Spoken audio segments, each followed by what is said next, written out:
네, 에스겔서의 저자는 당연히 에스겔입니다. 이 에스겔이라는 인물은 바벨론에게 포로로 끌려간 인물이에요. 끌려가기 전에는 부르심을 받지 않았다가 가서 이제 하나님의 부르심을 받은 존재입니다. 바벨론이 유다를 한 번만에 멸망시킨 것은 아니고요. 세 번의 침공을 가지는데 처음에 주전 605년에 쳐들어와서 포로로 끌어갑니다. 처음에 끌고 갈 때 그때 끌려가는 선지자가 누구냐면 다니엘이고요. 그리고 그 다음 주전 597년에 쳐들어와서 또 포로로 끌려가는데 이때 이제 제사장 가문이었던 이 에스겔이 끌려가게 되는 거예요. 그리고 마지막으로 이제 주전 588년 정도에 쳐들어와서 유다를 완전히 멸망을 시키는데 이때 그 성에 누가 있었죠? 예레미야가 있었어요. 그래서 사실상 이 세 명의 선지자는 다 비슷한 시기에 활동했던 선지자들입니다. 자, 에스겔은 20살 중반쯤에 포로로 끌려가서요. 포로된 지 5년째 약 30세쯤에 선지자로서의 이 소명을 뒤늦게 받은 사람입니다. 에스겔 1장 1절에서 3절에 이 내용이 담겨 있어요. 그래서 제가 세 번역으로 읽어드릴게요. 때는 제 30년 넷째 달 5일이었다. 그때 내가 포로로 잡혀온 사람들과 함께 그발강가에 있었다. 나는 하나님이 하늘을 열어 보여주신 환상을 보았다. 여호야긴 왕이 포로로 잡혀온 지 5년째가 되는 그 달 5일에 주님께서 바빌로니아 땅의 그발강가에서 부시의 아들인 나 에스겔 제사장에게 특별히 말씀하셨으며 거기에서 주님의 권능이 나를 사로잡았다라고 직접 본인이 이렇게 기록을 하고 있습니다. 자, 그래서 포로지에서 말씀을 전하기 시작하는 에스겔이잖아요. 자, 그러면은 그 선포 내용이 무엇이었겠어요? 네, 참 선지자들이 일단 공통적으로 전하는 것들. 유다의 불순종에 대해서 이야기하고 하나님의 심판에 대해서 먼저 이야기를 하죠.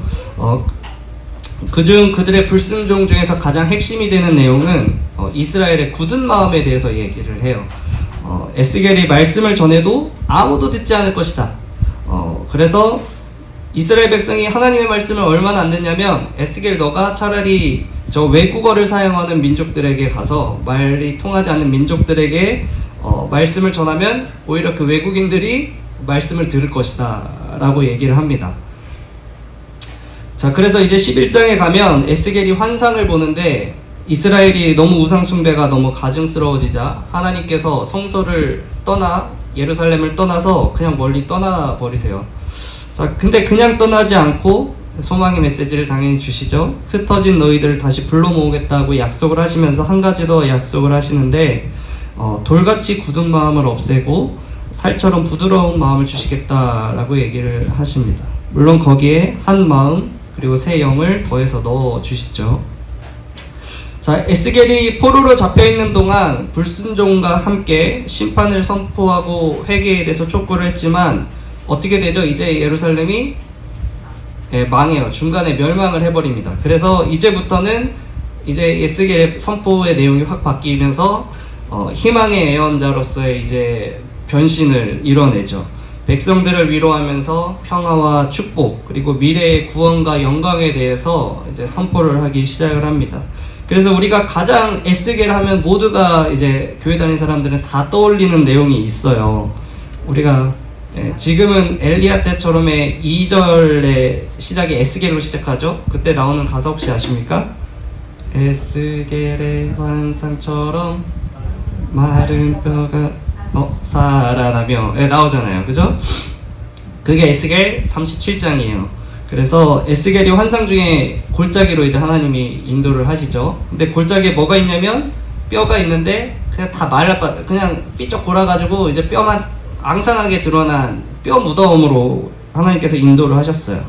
그 마른 뼈가 바로 이제 이스라엘을 의미하는데 어떻다는 거예요? 이스라엘이 그냥 완전히 죽어서 그냥 희망도 없고 그냥 정말 버림받은 어떠한 그 새로움의 시작을 감히 꿈꿀 수도 없는 그러한 상태의 이스라엘을 보여주세요. 근데 이제 하나님이 갑자기 에스겔에게 묻죠. 야, 이 뼈들이 살아날 수 있겠니? 어떻게 그럼 일반적인 대답은 안 될 것 같은데요, 이렇게 얘기를 해야 되는데, 또 이 에스겔은 또 선지자라서 하나님이 아시죠. 하나님만이 아십니다. 또 이렇게 얘기를 참 지혜롭게 했어요. 그러자 이제 환상들이 보이는 거죠. 너가 명해라 해서 이제 명을 하니까 뼈들을 살리시는데 막 뼈 가운데 힘줄이 붙고 살이 오르고 살 위로 살갗이 덮어지면서 사람의 형상으로 이제 되는 거죠. 거기에 이제 생기가 없어서 그냥 널브러져 있으니까 이제 생기를 넣어야지 해가지고 생기를 넣으니까 제 발로 일어서서 막 서는 것을 보는 거야. 완전히 죽은 것. 네, 완전히 뭐 그냥 정말 끝에서 새로운 시작을 알리시죠. 이처럼 하나님 능력으로 완전한 회복과 부활의 능력을 보여주십니다. 에스겔은 이런 환상들을 자주 보고요. 또 에레미야처럼 행위로 예언을 했어요. 소똥으로 떡을 구워 먹습니다. 처음에는 인분으로 구워 먹으라 그랬는데 하나님 저는 율법적으로 그렇게 어긴 적이 없어, 죄를 지은 적이 없습니다 하니까 그래? 그럼 소똥으로 구워 먹어라 해서 소똥으로 막 고기를 구워 먹고요. 머리와 수염을 막 다 깎아요. 삭도를 해가지고 저울에 달아놓고 막 아내가 죽었는데 하나님 울지 말라고 하거든요. 하나님 막 울지 말아라, 이렇게 죽은 사람이 있어도 애통하지 마라, 이런 얘기를 하신 다음에 아내가 죽어버려요. 어떻게 에스겔? 안 울고 그냥 덤덤하게 있고 뭐 이런 행동들 때문에 이제 일부 학자들은 에스겔이 이제 정신분열증이 있었다 뭐 이렇게까지 해가지고 막 논문을 발표하고 막 그렇습니다. 그러나 이때 선지자들을 보면 사실은 자신의 전부를 정말 인생을 들여서 하나님의 말씀을 선포하거든요. 우리가 다 아는 호세아 선지자도 보면 알다시피 아내를 선택하는 데 있어서도 정말 인생의 어쩌면 절반이잖아요. 자기 마음대로 이쁘고 뭐 찬하고 신앙 좋은 여자를 찾아서 만나는 것이 아니라 하나님이 짝지어 주신 음란한 아내를 만나서 결혼하라니까 그냥 순종하면서 그렇게 결혼을 해버리잖아요. 이처럼 자신의 생각 감정보다도 하나님을 우선시하면서 말씀을 선포했던 그러한 선지자의 모습과 같이 그저 에스겔도 그 하나님의 말씀에 정말 죽기만큼 싫었을지 모르죠. 아내가 죽었는데 어찌 안 슬펐겠어요. 정말 이를 악물고 참았겠죠. 하지만 하나님의 말씀대로 누가 그쵸 소똥에 밥을 고기를 구워 먹고 떡을 구워 먹고 싶겠습니까? 그런데 하나님이 하나니까 그냥 하는 거죠. 그렇게 모든 것을 다 내어드리며 말씀을 선포했다라고 보는 게 맞지 않나라고 저는 뭐 생각을 합니다. 자, 이제 본문으로 돌아와서 우리가 오늘 말씀 중에서 주목하고 싶은 말씀은 이거예요. 너희는 내가 여호와인 줄을 알리라 라는 말씀입니다. 오늘 에스겔서에서 사실 이 말씀은 자주 나옵니다. 얼마나 자주 나오는지 하나님의 이 말씀이 60번 이상 나와요. 에스겔서에서만. 형태는 조금 다를 수 있죠. 내가 여호와인 줄을 너희가 알리라, 내가 여호와인 줄을 그들이 알리라, 뭐 이렇게 조금 형태는 다르지만 60번 이상이 나온다는 것은 사실 그만큼 중요하다라는 것이겠죠. 자, 왜 하나님은 계속해서 이스라엘 백성들에게 끊임없이 하나님 자신을 알리고 있을까요? 그것은 그들이 그만큼 하나님을 모르고 하나님과 동떨어진 삶을 살고 있기 때문에 라고 말하는 것이 맞겠죠. 하나님을 모르기 때문에 너희가 알게 될 거야. 알아야 돼. 알게 된다. 이렇게 계속해서 말씀을 하시는 거죠.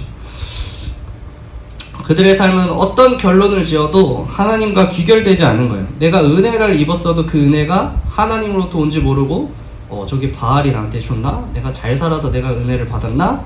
이렇게밖에 생각을 못하고 막 괴로운 상황에 처해도 하나님 내가 이거 너무 슬퍼요 이러는 것이 아니라 이 또 바알세불 아세라 어떡합니까? 이러거나 운이 없었네, 그냥 일이 잘 안 풀렸네 이러면서 넘어가는 그냥 삶이 되어버렸다는 거죠. 정말 하나님과 관련이 없고 하나님과 상관없는 삶을 살고 있었던 것입니다. 자, 이제 심판 속에 처한 이스라엘에게 하나님은 말씀하십니다. 야, 심판이 벌어질 때 이 심판을 누가 했는지 너가 똑똑히 봐. 그리고 내가 어떤 하나님인지 기억해. 이렇게 말씀을 하세요. 이것이 심판 속에서 하나님을 알게 하려는, 사실은 하나님의 은혜가 담겨진 말입니다. 심판하는데 어떻게 은혜요? 라고 말하는 우리 성도님들은 이제 없죠. 왜냐하면 우리가 하나님을 모르는 게 진정한 의미에서의 심판이에요. 하나님을 모르고 정말 잘 살고 막 떵떵거리면서 사는 게 그것이 세상적으로는 잘 돼 보여도 이 믿음 안에서는 그것만큼 강한 심판이 없는 거죠. 여러분, 하나님을 아는 것은 어떤 모양으로든 은혜입니다. 은혜. 그래서 너희가 내가 여호와인 줄을 알리라, 이 말씀은 고난 중에 주시는 지금 하나님의 부르심이에요. 이 이스라엘 향한 사랑의 부르심이죠. 야, 너 이거 고난을 받을 거야. 근데 나를 기억해. 내가 어떤 하나님인지 너희 반드시 기억해야 돼. 그렇게 말씀하고 계십니다. 하나님은 이스라엘이 범죄했을 때 그저 침묵하지 않으셨어요. 죄악의 결과가 얼마나 참혹하신지 보여주시고, 그것을 통해 그들 가운데 잊혀진 이름, 까먹고 지냈던 그 이름, 여호와라는 이름을 그들 기억 속에 다시 새기려고 하신 것이죠. 결국 이스라엘 백성들은 성전이 가까이 있을 때는 오히려 하나님을 모르다가 실제로 결국 심판이 이루어지고 나서야 하나님의 이름을 다시 기억하고 하나님 곁으로 다시 돌아가게 되죠. 자신들이 경시했던 하나님이 사실은 얼마나 신실했던 하나님인지를 다시 깨닫게 된 것입니다. 이처럼 하나님이 심판 속에서도 자신을 드러내신다면 그 목적은 단 하나죠. 우리가 다시 하나님을 알고 돌아오려게 하는 것입니다. 심판 가운데 하나님을 모르게 할 수도 있어요. 말씀 안 하고 그냥 심판하실 수도 있었어요. 하지만 그렇게 하시지 않는 거죠. 다시 돌아오기를 바라시기 때문에. 하나님은 우리를 미워하시기 때문에 징계하는 하나님이 아니라 정말 우리를 사랑으로 인도하고 모든 계획을 가지고 계신 하나님이라고 하는 것을 말씀하십니다. 그리고 이 믿음은 우리로 하여금 어떠한 어둠 속에 있든지 하나님의 임재를 기대하고 소망을 품게 만드는 오히려 우리의 소망이 되죠. 하나님은 우리를 징계하시기도 하시지만 신실하셔서 우리에게 약속하신 그 믿음, 믿음대로 우리를 구원하실 거라는 그 믿음 가운데 소망을 품게 합니다. 하나님께서는 반드시 믿는 자들 가운데 역사하셔서 회복시키시고 완전한 생명의 땅으로 인도하실 것입니다. 자, 그래서 그 다음 하나님은 또 언제 너는 내가 여호와인 줄을 알리라고 말씀하시냐면 이제 회복 가운데서 얘기하세요. 회복 가운데.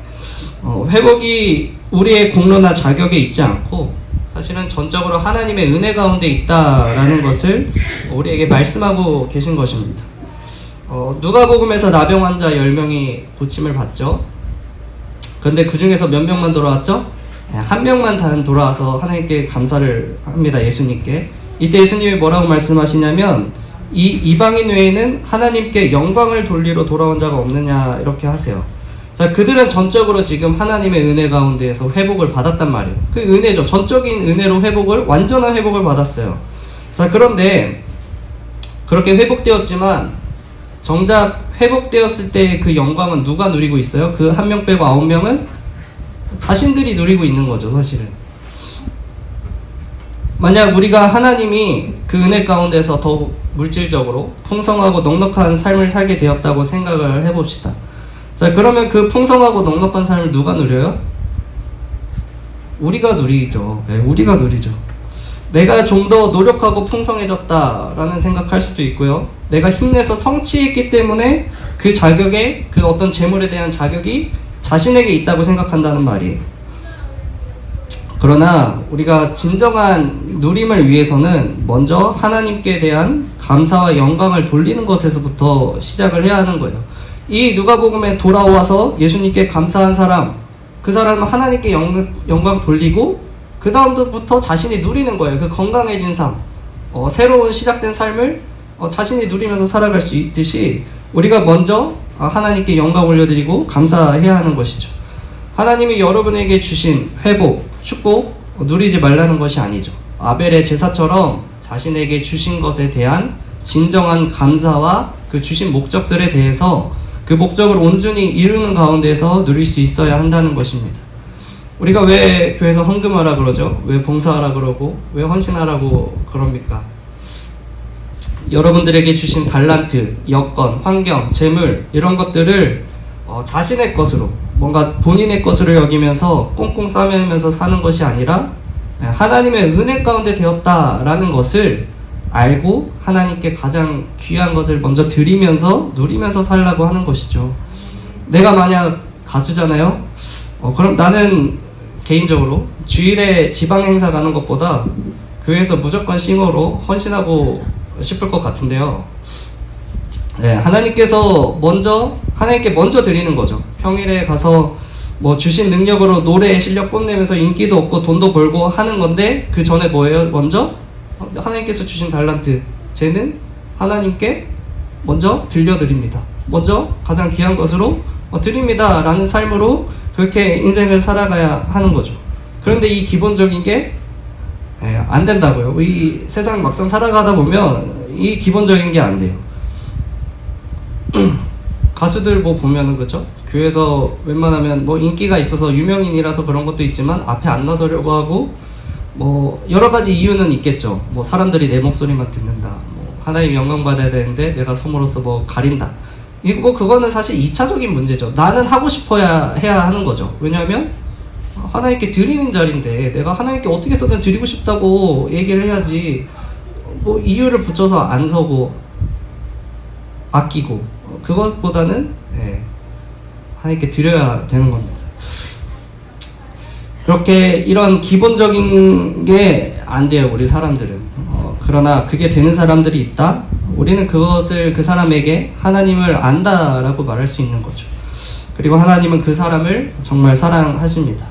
우리 삶 가운데 하나님의 은혜가 닿은 것이 있다면, 닿고 있는 것이 있다면 그것으로 먼저 하나님께 영광 올려드리고 그 다음에 누리시는 우리 성도님들 되시기를 축복합니다. 자, 그리고 마지막으로 부활 후에 너는 내가 여호와인 줄을 알리라, 이렇게 에스겔서를 보면 하나님께서 말씀을 하세요. 부활은 회복을 넘어서죠. 더 강력한 하나님의 능력입니다. 그래서 부활의 경험은 어떤 우리의 회복된 삶을 넘어서 하나님이 누구인지 완전히 이제 하나님을 아는 새로운 삶을 살아가게 되죠. 즉 하나님은 우리로 하여금 단지 옛 모습, 옛자리로 다시 그냥 되돌리시는 것이 아니라 그 이상을 넘어서 완전히 새롭게 하심으로 하나님의 백성으로서의 어떤 사명과 정체성을 가지고 살아가게 하신다는 말씀이에요. 자, 근데 우리가 언제 부활할 거라고 생각하죠? 부활 딱 얘기를 들으면 죽어서 부활할 거라고 생각하잖아요. 맞아요, 물론 맞습니다. 그런데 우리는 사실 예수 그리스도를 믿음으로써 이미 부활을 경험한 사람처럼 살아가는 거예요. 성경 구절을 좀 읽어드릴게요. 로마서랑 갈라디아서 읽어드리겠습니다. 만일 우리가 그리스도와 함께 죽었으면 또한 그와 함께 살 줄을 믿노니 이는 그리스도께서 죽은 자 가운데서 살아나셨음에 다시 죽지 아니하시고 사망이 다시 그를 주장하지 못할 줄을 알미로다. 그가 죽으심은 죄에 대하여 단번에 죽으시며 그가 살아계심은 하나님께 대하여 살아계심이니 이와 같이 너희도 너희 자신을 죄에 대하여는 죽은 자요 그리스도 예수 안에서 하나님께 대하여는 살아있는 자로 여길지어다. 즉 갈라디아서 내가 그리스도와 함께 십자가에 못 박혔나니 그런즉 이제 내가 사는 것이 아니요 오직 내 안에 그리스도께서 사시는 것이라. 이제 내가 육체 가운데 사는 것은 나를 사랑하사 나를 위하여 자기 자신을 버리신 하나님의 아들을 믿는 믿음 안에서 사는 것이라. 아멘. 우리는 이미 사실 죽었어요. 이전에 나는 죽어 있는 거죠. 이미 우리는 부활의 능력 속에서 살아가고 있는 것입니다. 그리고 우리의 부활한 우리 가운데 누가 지금 안에 거하세요? 우리 안 속에 보혜사, 예수님이 죽으면서 약속하신 성령님께서 우리 안에 거하신다고죠. 이 성령 하나님이 우리 안에 거하시고, 그렇기 때문에 우리는 하나님을 모를 수가 없는, 하나님을 알고 누리고 매일의 삶 속에서 하나님과 같이 살아가는 그런 존재가 된 것이죠.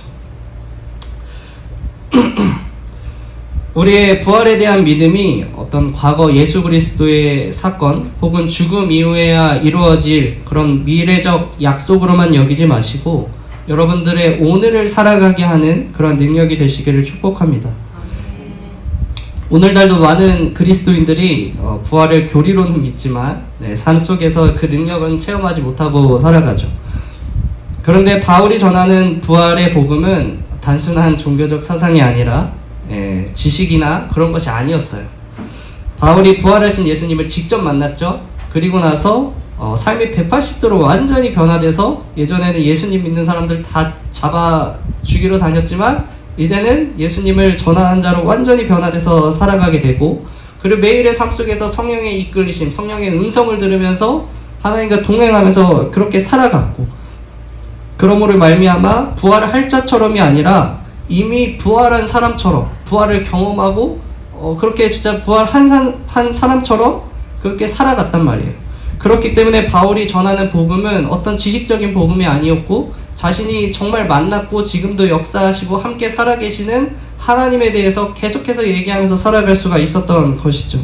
이처럼 바울은 복음인 어떤 부활은 학문이나 지식이 아니었어요. 정말 삶이었고, 오늘이었고, 어제였고, 내일이었어요. 모든 순간순간이 복음이었던 것이죠.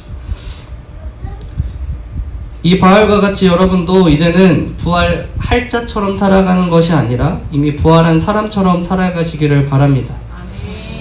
그 속에서 우리는 하나님을 계속 깊이 더 알아갈 수밖에 없어요. 함께 내주하시는 성령님의 음성이 들리고, 기도할 때마다 하나님의 마음이 느껴지고, 어떻게 우리가 하나님에 대해 알아가겠어요? 그 순간 하나님과 교제하면서 하나님과 함께 살아가면서 하나님에 대해서 더 깊이 알아가는 거죠. 물론 우리가 성경을 읽으면서 하나님을 알아가지만 그 암에 대해서는 우리가 말했지만 지식적 암에 더 가깝죠. 하지만 우리의 삶 속에서 만나는 그 진정한 의미로서의 암, 하나님을 안다, 그 가까이 다가가시기를 바랍니다. 하나님을 더 깊이 알고 더 넓이 알아가는 우리 성도님들 되시기를 한 번 더 축복드립니다. 기도하겠습니다.